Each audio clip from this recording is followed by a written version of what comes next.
ಇದ್ದಾರೆ. ಆ ಸಾಲ ಮಾಡೋದನ್ನು ಕಮ್ಮಿ ಮಾಡೋ ಕಡೆ ಗಮನ ಕೊಡಲಿ. ರಾಜ್ಯದ ಜನ ಈ ಅನಿರೀಕ್ಷಿತವಾಗಿ ಬಿದ್ದಂಥ ಭಾಳ ಮಳೆಯಿಂದಾಗಿ ರೈತರು ಮತ್ತು ಸಾರ್ವಜನಿಕ ಆಸ್ತಿ ಪಾಸ್ತಿ ತುಂಬ ನಷ್ಟವಾಗಿದೆ. ಇದುವರೆಗೆ ಯಾವುದೇ ಜಿಲ್ಲಾಡಳಿತ ಇದ್ರ ಬಗ್ಗೆ ಹೋಗಿ ಯಾರ ರೈತರನ್ನು ಮೀಟ್ ಮಾಡಿ ಅವ್ರನ್ನ ಸಂಪರ್ಕ ಮಾಡೋದಾಗಲಿ ಅದಕ್ಕೆ ಪರಿಹಾರ ಕೊಡತಕ್ಕಂಥ ಕೆಲಸವನ್ನು ಮಾಡಿಲ್ಲ. ಈ ದ್ವೇಷದ ರಾಜಕಾರಣ ಬಿಟ್ಟು ಈಗಾಗಿರ್ತಕ್ಕಂಥ ಹಾನಿಗಳನ್ನ ತಡೆಗಟ್ಟಿ ಮುಂದೆ ಬರ್ತಕ್ಕಂಥ ದಿನದಲ್ಲಿ ಈ ಕರ್ನಾಟಕ ರಾಜ್ಯ ಸುಭಿಕ್ಷವಾಗಿರಬೇಕು, ಸಾಲ ಮುಕ್ತಿಯಾಗಬೇಕು, ಮುಂದೆ ಬರ್ತಕ್ಕಂಥ ಪೀಳಿಗೆಗೆ ಒಂದು ರಾಜ್ಯಕ್ಕೆ ಇದು ಉದಾಹರಣೆಯಾಗಿರ್ತಕ್ಕಂಥ ಕೆಲಸ ಮಾಡಲಿ ಅಂತೇಳಿ ಹೇಳ್ತೇನೆ. ಸರ್, ಈಗ ಚನ್ನಪಟ್ಟ ಚುನಾವಣೆಗೆ ಡಿ.ಕೆ. ಶಿವಕುಮಾರ್ ಅಭ್ಯರ್ಥಿ ಆಗ್ತಾರೆ ಅಂತ ಹೇಳಿ ಈಗಾಗಲೇ ಓದಿದ್ದೀರ, ಪ್ರವಾಸ ಮಾಡಿದ್ದಾರೆ ಸರ್. ಎನ್.ಡಿ.ಎ ಕೂಟದಿಂದ ಯಾರು ಅಭ್ಯರ್ಥಿ ಆಗ್ತಾರೆ, ಚರ್ಚೆಗಳಾಗ್ತದೆ, ಹೇಗೆ ನಡೀತಿದೆ ಸಿದ್ಧತೆಗಳು? ಈಗ ನಾವು ಮೊನ್ನೆ ಮಾಧ್ಯಮದಲ್ಲಿ ನೋಡಿದ್ದೇವೆ, ಏನು ಇವಾಗ ಬೈ ಎಲೆಕ್ಷನ್ ಆಗಿರ್ತಕ್ಕಂಥ ಕ್ಷೇತ್ರಗಳ ಪೈಕಿನಲ್ಲಿ ಏನಿವತ್ತು ಚನ್ನಪಟ್ಟಣ ಇದೆ, ಅದನ್ನು JDS ಪಕ್ಷಕ್ಕೆ ಬಿಟ್ಕೊಡ್ಬೇಕು ಅಂತಕ್ಕಂಥ ವಿಚಾರದಲ್ಲಿ ನಮ್ಮ ಪಕ್ಷದ ವರಿಷ್ಠರು BJP ವರಿಷ್ಠರ ಜೊತೆಯಲ್ಲಿ ಮಾತುಕತೆ ಆಡಿದ್ದಾರೆ. ಅಲ್ಲಿ NDA ಅಭ್ಯರ್ಥಿಯಾಗಿ ನಮ್ಮ ಪಕ್ಷದ ಕಣಕ್ಕೆ ಇಳಿತಾರೆ. ಅದರಲ್ಲಿ ನಿಖಿಲ್ ಕುಮಾರಸ್ವಾಮಿ ಇಳಿಬೇಕು ಅಂತಕ್ಕಂಥದ್ದು ನಮ್ಮೆಲ್ಲರ ಒತ್ತಾಸೆ. ಆದರೆ D.K. ಶಿವಕುಮಾರ್ ಅವರು ರಾಜಕೀಯಕ್ಕೆ ಅಲ್ಲಿ ಇಳಿಬಾರ್ದಂತಕ್ಕಂಥದ್ದು ಅಲ್ಲಿಯ ಜನಗಳ ಉದ್ದೇಶ ಆಗಿದೆ, ಅಲ್ಲಿಯ ಜನಗಳ ಅಭಿಪ್ರಾಯ ಆಗಿದೆ. ಅದನ್ನು ಮಿತಿಮೀರಿ ಇಳಿದ್ರೆ ಅಲ್ಲಿಯ ಜನದಕ್ಕೆ ತಕ್ಕ ಪಾಠ ಕಲಿಸ್ತಾರೆ.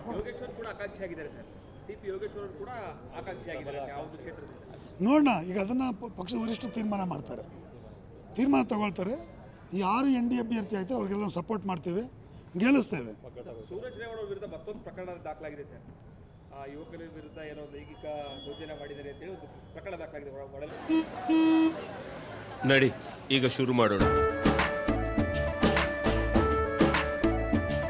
ಕೇಸರಿಯಿಂದ ಮನೋಲ್ಲಾಸ ಮನಸ್ಸು ಮತ್ತೇರಿ ಕುಣಿದಾಡಿದೆ ನೋಡು, ಮನಸ್ಸು ಮತ್ತೇರಿ ಕುಣಿದಾಡಿದೆ ನೋಡು.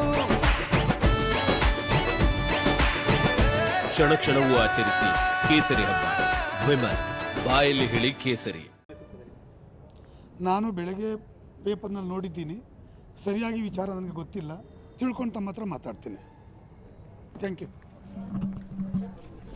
ಇದ್ದಾರೆ, ಆ ಸಾಲ ಮಾಡೋದನ್ನು ಕಮ್ಮಿ ಮಾಡೋ ಕಡೆ ಗಮನ ಕೊಡಲಿ. ರಾಜ್ಯದ ಜನ ಈ ಅನಿರೀಕ್ಷಿತವಾಗಿ ಬಿದ್ದಂಥ ಭಾಳ ಮಳೆಯಿಂದಾಗಿ ರೈತರು ಮತ್ತು ಸಾರ್ವಜನಿಕ ಆಸ್ತಿ ಪಾಸ್ತಿ ತುಂಬ ನಷ್ಟವಾಗಿದೆ.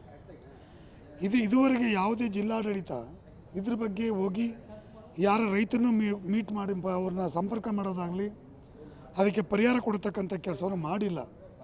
ಈ ದ್ವೇಷದ ರಾಜಕಾರಣ ಬಿಟ್ಟು ಈಗಾಗಿರ್ತಕ್ಕಂಥ ಹಾನಿಗಳನ್ನ ತಡೆಗಟ್ಟಿ ಮುಂದೆ ಬರ್ತಕ್ಕಂಥ ದಿನದಲ್ಲಿ ಈ ಕರ್ನಾಟಕ ರಾಜ್ಯ ಸುಭಿಕ್ಷವಾಗಿರಬೇಕು, ಸಾಲ ಮುಕ್ತಿಯಾಗಬೇಕು, ಮುಂದೆ ಬರ್ತಕ್ಕಂಥ ಪೀಳಿಗೆಗೆ ಒಂದು ರಾಜ್ಯಕ್ಕೆ ಇದು ಉದಾಹರಣೆಯಾಗಿರ್ತಕ್ಕಂಥ ಕೆಲಸ ಮಾಡಲಿ ಅಂತೇಳಿ ಹೇಳ್ತೇನೆ. ಸರ್, ಈಗ ಚನ್ನಪಟ್ಟ ಚುನಾವಣೆಗೆ ಡಿ.ಕೆ. ಶಿವಕುಮಾರ್ ಅಭ್ಯರ್ಥಿ ಆಗ್ತಾರೆ ಅಂತ ಹೇಳಿ ಈಗಾಗಲೇ ಓದಿದ್ದೀರ, ಪ್ರವಾಸ ಮಾಡಿದ್ದಾರೆ ಸರ್. ಎನ್.ಡಿ.ಎ ಕೂಟದಿಂದ ಯಾರು ಅಭ್ಯರ್ಥಿ ಆಗ್ತಾರೆ, ಚರ್ಚೆಗಳಾಗ್ತದೆ, ಹೇಗೆ ನಡೀತಿದೆ ಸಿದ್ಧತೆಗಳು? ಈಗ ನಾವು ಮೊನ್ನೆ ಮಾಧ್ಯಮದಲ್ಲಿ ನೋಡಿದ್ದೇವೆ, ಏನು ಇವಾಗ ಬೈ ಎಲೆಕ್ಷನ್ ಆಗಿರ್ತಕ್ಕಂಥ ಕ್ಷೇತ್ರಗಳ ಪೈಕಿನಲ್ಲಿ ಏನಿವತ್ತು ಚನ್ನಪಟ್ಟಣ ಇದೆ, ಅದನ್ನು JDS ಪಕ್ಷಕ್ಕೆ ಬಿಟ್ಕೊಡ್ಬೇಕು ಅಂತಕ್ಕಂಥ ವಿಚಾರದಲ್ಲಿ ನಮ್ಮ ಪಕ್ಷದ ವರಿಷ್ಠರು BJP ವರಿಷ್ಠರ ಜೊತೆಯಲ್ಲಿ ಮಾತುಕತೆ ಆಡಿದ್ದಾರೆ. ಅಲ್ಲಿ NDA ಅಭ್ಯರ್ಥಿಯಾಗಿ ನಮ್ಮ ಪಕ್ಷದ ಕಣಕ್ಕೆ ಇಳಿತಾರೆ. ಅದರಲ್ಲಿ ನಿಖಿಲ್ ಕುಮಾರಸ್ವಾಮಿ ಇಳಿಬೇಕು ಅಂತಕ್ಕಂಥದ್ದು ನಮ್ಮೆಲ್ಲರ ಒತ್ತಾಸೆ. ಆದರೆ D.K. ಶಿವಕುಮಾರ್ ಅವರು ರಾಜಕೀಯಕ್ಕೆ ಅಲ್ಲಿ ಇಳಿಬಾರ್ದಂತಕ್ಕಂಥದ್ದು ಅಲ್ಲಿಯ ಜನಗಳ ಉದ್ದೇಶ ಆಗಿದೆ, ಅಲ್ಲಿಯ ಜನಗಳ ಅಭಿಪ್ರಾಯ ಆಗಿದೆ. ಅದನ್ನು ಮಿತಿಮೀರಿ ಇಳಿದ್ರೆ ಅಲ್ಲಿಯ ಜನದಕ್ಕೆ ತಕ್ಕ ಪಾಠ ಕಲಿಸ್ತಾರೆ.